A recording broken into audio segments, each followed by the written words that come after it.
নদী বাঁচাতে প্রয়োজনে ২-৪টি কলকারখানা বন্ধ করে দেয়া হবে বলে মন্তব্য করেছেন পরিবেশ উপদেষ্টা সৈয়দা রিজওয়ানা হাসান।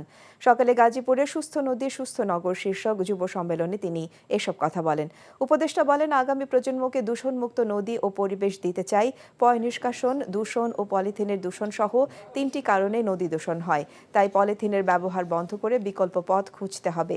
গাজীপুরের তরুণদের নদী ও প্রাকৃতিক ভারসাম্য নিয়ে সচেতন করা এবং সম্মিলিত শক্তি নদী রক্ষায় কিভাবে ভূমিকা রাখতে পারে এ বিষয়ে যুব সম্মেলনে আলোচনা হয়। আমার ৬৪টা জেলায় লাখে লাখে দূষণকারী, আমার ওইদিকে না যেয়ে আমি যদি একটু ফোকাস থাকি, লবণদহ নদী যারা দূষণ করছে তাদেরকে আমি অনলাইন মনিটরিং এর আন্ডারে আনবো এবং আপনারা নিয়মিত পানি পরীক্ষা করবেন। প্রয়োজনে আমরা নদী বাঁচাতে ২-১টা শিল্প কারখানা বন্ধ করে দেব।